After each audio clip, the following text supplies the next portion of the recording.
South के star पवन कल्याण इन दिनों सुर्खियों में बने हुए हैं। पवन कल्याण फिल्मों के बाद अब राजनीति में धमाकेदार एंट्री कर चुके हैं। उन्होंने जनसेना पार्टी के पीठापुरम सीट पर चुनाव लड़ा था और भारी वोटों से उन्होंने जीत हासिल कर ली है। 4 जून को लोकसभा के साथ विधानसभा चुनाव के नतीजे आ गए और पवन कल्याण जीत गए। पवन कल्याण के जीतने की वजह से पूरे आंध्र प्रदेश में जश्न का माहौल है। इसी बीच पीएम मोदी ने साउथ सुपरस्टार पवन कल्याण को आंधी बताया है, जिसका वीडियो सोशल मीडिया पर भी खूब वायरल हो रहा है। पवन अब तक लगभग 33 फिल्मों का हिस्सा रहे हैं। एक्टिंग में बेहतर रहे तो उन्हें पावर स्टार का तमगा भी मिल गया, लेकिन पर्सनल लाइफ पवन की बहुत ही उथल पुथल भरी रही है। कम उम्र में ही डिप्रेशन का शिकार हुए, सुसाइड की कोशिश भी की। पवन कहते थे कि वो कभी शादी नहीं करेंगे, लेकिन फिर भी उन्होंने 3 शादियां की। पहली पत्नी नंदिनी को तलाक दिए बिना वो अपनी को स्टार रेनू के साथ लिव इन में रहे। इस बात से नाराज होकर नंदिनी ने पवन और चिरंजीवी समेत पूरे परिवार पर केस फाइल किया था। तलाक के बाद पवन को 5 करोड़ का हर्जाना भी देना पड़ा था। दूसरी पत्नी ने भाई की आर्थिक मदद करने पर तलाक दे दिया। हर कोई उन्हें पवन कल्याण के नाम से जानता है, लेकिन उनका असली नाम कोनिडेला कल्याण बाबू है। पवन कल्याण नाम अपनाने के पीछे एक कहानी है। पवन कल्याण शुरुआत से ही स्पोर्ट में बहुत अच्छे रहे हैं। कराटे में ब्लैक बेल्ट भी है। एक दिन मार्शल आर्ट का प्रेजेंटेशन था, इसी दौरान उन्होंने अपने नाम में पवन जोड़ लिया। ये नाम उन्हें बहुत पसंद आया। बाद में वो फिल्मों के क्रेडिट के लिए भी पवन कल्याण का नाम इस्तेमाल करने लगे। इस तरह कल्याण बाबू पवन कल्याण बन गए। पवन कल्याण ने एक इंटरव्यू में बताया था कि मैं एक बहुत छोटी फैमिली से आता हूँ, बहुत छोटे स्कूल से पढ़ाई पूरी की है। परिवार वाले जो कहते गए वो मैं करता गया। खुद के बारे में सोचने का कभी मौका तक नहीं मिला। इसका असर मेरी पढ़ाई पर भी पड़ा और मैं फेल होता गया। मेरा ध्यान पढ़ाई पर कम, बाकी चीज़ों पर ज़्यादा रहता था। इसी वक्त मुझे अस्थमा हो गया और कुछ दिनों के लिए मुझे हॉस्पिटल में भर्ती होना पड़ा। लोगों से मिलना जुलना भी कम हो गया। खैर, वैसे खुद ही बहुत सोशल पर्सन नहीं हूँ, पर कुछ समय बाद ये चीज़ें मुझे परेशान करने लगी और मैं डिप्रेशन में चला गया। पवन ने बताया था कि वे सुसाइड करना चाहते थे। उस वक्त उनके बड़े भाई चिरंजीवी फिल्मों में एक्टिव थे। उनके पास एक पिस्टल थी जिसका उनके पास लाइसेंस भी था। एक दिन पवन उसी पिस्टल से खुद को मारने ही जा रहे थे कि परिवार वालों ने बचा लिया। फैमिली के समझाने पर इस घटना के बाद पवन ने जिंदगी को नए तरीके से देखना शुरू कर दिया। कंप्यूटर की पढ़ाई की, योग करने लगे और मार्शल आर्ट भी सीखा। हालांकि वो कहते हैं कि मैं कभी भी एक्टर नहीं बनना चाहता था। पवन जब 8 साल के थे तब उनके बड़े भाई चिरंजीवी ने फिल्मी डेब्यू किया था। इसके बाद परिवार का माहौल फिल्मी बन रहा था, लेकिन इसका असर पवन कल्याण पर नहीं पड़ा। उन्हें खेती करना बहुत पसंद था। फल फूल उगाने में ज़्यादा वक्त बिताते थे। कैरियर भी इसी फील्ड में बनाना चाहते थे।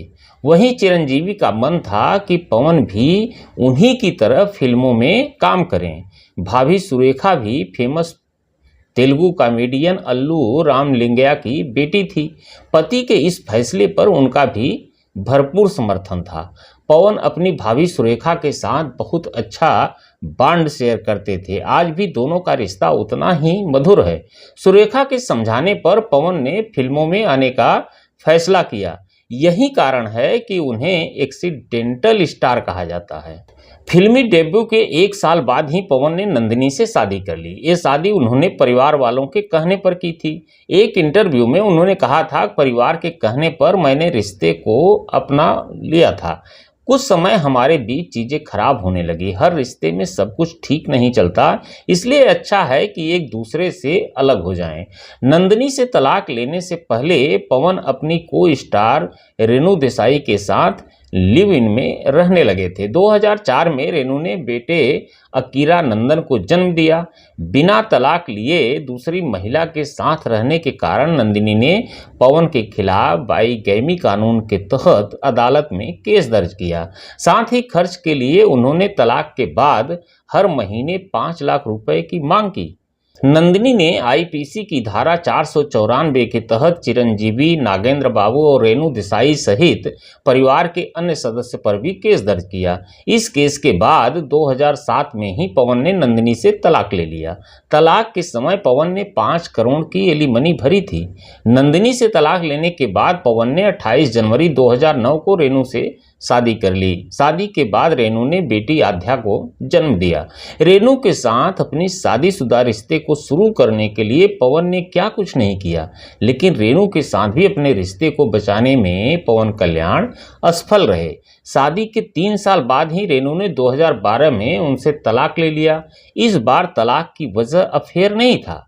रिपोर्ट्स में दावा किया गया था कि आर्थिक तंगी के दौरान पवन ने अपने भाई नागेंद्र बाबू की मदद की, जो तलाक का कारण बनी। हालांकि दोनों ने इस बारे में कभी बात नहीं की। पवन ने अपने वकील के जरिए बहुत कोशिश की कि तलाक ना हो, लेकिन वो विफल रहे। जब दोनों को तलाक हुआ तब पवन फिल्म 3 मार की शूटिंग कर रहे थे, जो बॉलीवुड फिल्म लव आजकल की रीमेक है। रेणु से तलाक लेने के बाद पवन को रूसी मॉडल अन्ना लेजनेवा से प्यार हो गया। एक फिल्म की शूटिंग के दौरान दोनों की मुलाकात हुई थी। रेणु से तलाक के 1 साल बाद ही पवन ने 30 सितंबर 2013 में अन्ना से शादी कर ली। इस शादी से पवन बेटी पोलेना अंजना पवनोवा और बेटे मार्क शंकर पवनोविच के पिता बने। 3 शादी करने पर पवन ने कहा था, मेरा तो शादी करने का ही इरादा नहीं था, वो तो वक्त के साथ बस होता चला गया। एक शादी नहीं चली, इसलिए मुझे दूसरे से शादी करनी पड़ी। कल्याण ने 2008 में अपना राजनीतिक कैरियर शुरू किया। उन्होंने भाई चिरंजीवी की पार्टी प्रजा राज्यम पार्टी में अध्यक्ष के रूप में शपथ ली थी। इस दौरान वो बहुत बीमार पड़ गए और कभी कोई चुनाव नहीं लड़े। 19 अप्रैल 2009 में एक रोड शो के दौरान उन्हें खून की उल्टियां होने लगी थी। बाद में 2011 में चिरंजीवी की पार्टी का कांग्रेस के साथ गठबंधन हो गया। रिपोर्ट्स का दावा था कि चिरंजीवी के इस फैसले से पवन कल्याण खुश नहीं थे। इसी के बाद उन्होंने 2014 में जनसेना पार्टी बनाई। उन्होंने कांग्रेस हटाओ देश बचाओ का नारा देते हुए कांग्रेस पार्टी के शासन का विरोध किया था। खबरें सामने आने लगी थी कि पार्टी विचारधारा का असर पवन और चिरंजीवी के रिश्ते पर भी पड़ा। इस पर पवन ने कहा था कि मुझे अफसोस है कि मैं बड़े भाई के खिलाफ खड़ा हूं। हालांकि उनके प्रति सम्मान और प्यार हमेशा ही बरकरार रहेगा। विवादों से घिरे रहने के बाद भी पवन की फैन फॉलोइंग जबरदस्त है। खबर थी कि पवन डायरेक्टर हरीश शंकर की एक फिल्म साइन कर रहे हैं। कुछ समय बाद यह अफवाह उड़ने लगी कि यह फिल्म थलपति विजय की फिल्म थ्री का रीमेक है। पवन की इस फैंस को इस खबर से बहुत दुख पहुंचा। वे अपने चहेते एक्टर को थलपति विजय की फिल्म के रीमेक में नहीं देखना चाहते थे। हद तो तब हो गई जब एक फैन ने पवन को खत भेजा जिसमें लिखा था, अगर वो इस प्रोजेक्ट से खुद को अलग नहीं करेंगे तो खुदकुशी कर लेगा। इसी साल 2023 में पवन की फिल्म ब्रो रिलीज हुई थी। इस फिल्म को लेकर बेसब्री से इंतजार कर रहे थे। जब ये फिल्म रिलीज हुई और फैंस ने उन्हें पर्दे पर डांस करता देखा तो खुशी से झूम उठे। इसी बीच एक फैन ने दूध से उनका अभिषेक कर दिया, जिस कारण थिएटर का स्क्रीन खराब हो गया। इतने बड़े नुकसान के लिए थिएटर मालिक की शिकायत पर पुलिस ने उन्हें गिरफ्तार कर लिया।